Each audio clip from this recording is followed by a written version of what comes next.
Haunted Mansion, a new comedy drama Disney film, is now available to check out in theaters and is completely bombing at the box office and also has some very mid-range reviews. But what did I ultimately think about this new Disney film? Well, stick around and let's discuss it.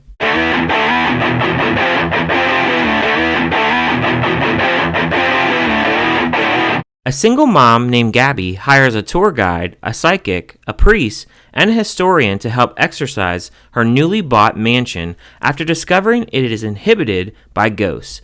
The film stars LaKeith Stanfield, Rosario Dawson, Owen Wilson, Tiffany Haddish, Danny DeVito, Jamie Lee Curtis, Chase Dillon, and Jared Leto, and was directed by Justin Simien, and he's done two other films, one called Dear White People and Bad Hair, and I've never seen either film. So the first time that I heard that Haunted Mansion was going to be what I thought was a sequel at the time, I got really excited because I was like, oh sweet, is Eddie Murphy coming back? All the characters going to come back.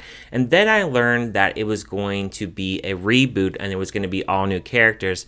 And my expectations, it got a little low, so I wasn't really that high going into this movie. And when I saw the trailer, I was kind of like, oh, I just don't know if this is going to really measure up to the original.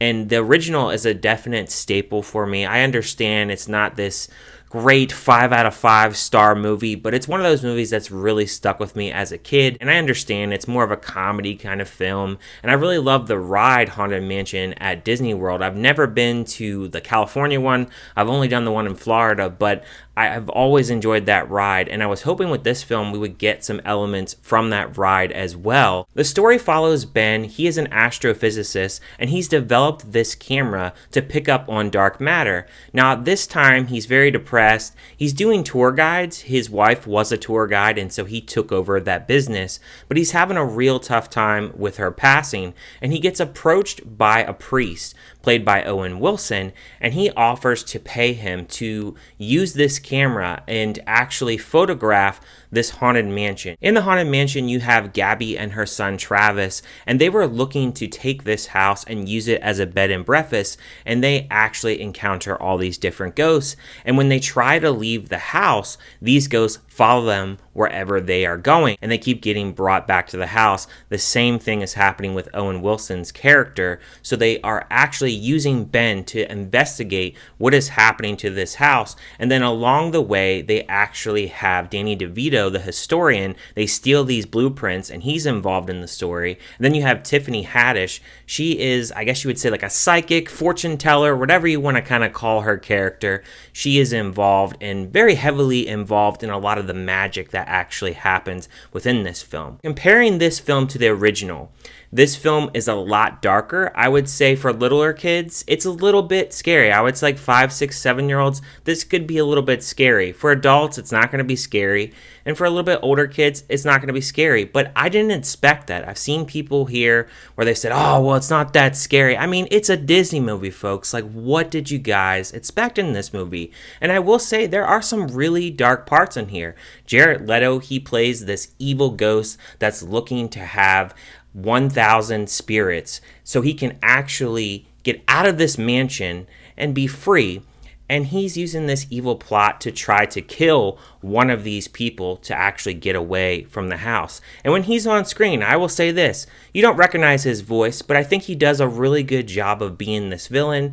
I found that the comedy in this was actually pretty good. They use a little bit of comedy, referencing a lot of product placement like Amazon and CVS and Costco, but I found that a lot of the humor, yes, it's kind of kiddish in a way, but I think it works for the movie.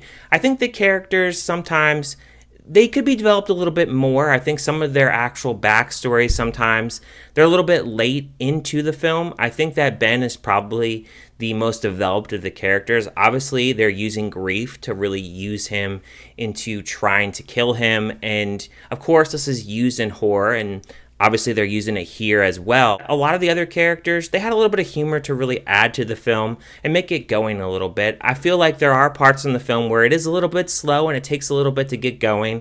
When the plot was first revealed and when we were kind of before we got all the characters on the screen, I kind of was thinking, oh man, if this is going to be the movie, I don't know if I'm going to like this. But if you stick it out, I think it's a movie that you can really enjoy and have a fun time with. I think also they incorporate a lot of different things from the ride that I technically did notice from the ride. For instance, the walls and the colors. There's the long mirror that is from the ride. They have a part where the guy's playing the piano or the organ, and you have the spirits. You have the music that's from the Haunted Mansion. You have the people dancing. All that was incorporated in the film. The gravestones, I love that as well. I really did recognize all that stuff within the film, and I found that they did a really good job of actually paying that tribute to the ride, and I felt like they did a lot more of that this time and really improved that from the first film. The lighting of the film, I felt a little bit mixed. I felt at times the lighting was just a little bit too bright in certain parts of the film, and then other times it's darker, and I think it's really on point, and it brings out the whole aesthetics and the colors of the house. And I really like that whole haunted mansion aspect.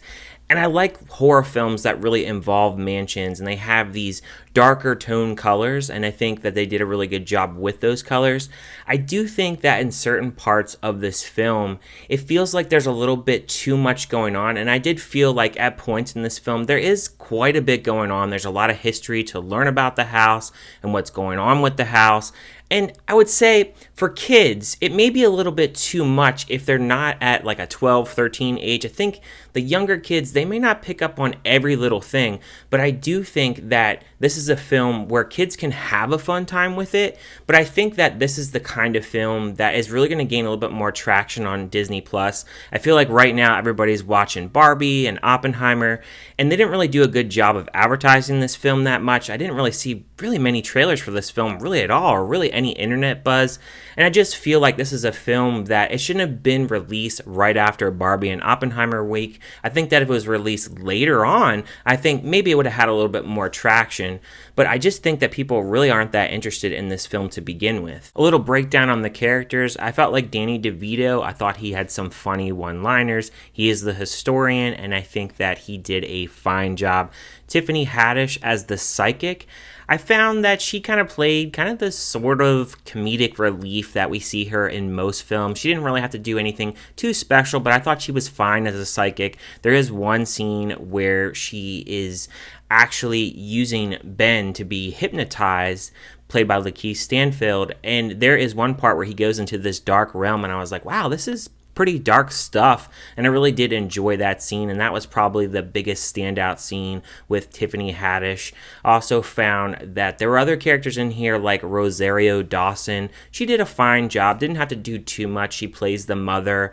Her son is going through a little bit of grief. We see a little bit of placement with the son where he has some trouble with people from school and really accepting him. He seems like a geeky kind of kid, but follows his mom's advice. And he's not like a rebellious kid or anything, but he seems like he's a little bit too geeky for other kids, and he's having those struggles. And there's another part in the film where it really goes into the grief about his father, and I felt that that was a little bit too late that they actually introduced that. But I think for the most part, most of the characters in here, none of them are fleshed out, but I think most of them are fun, and I think that they make the film what it is, and without them, I don't think that the film would carry through the film and the script and the narrative as much as it is.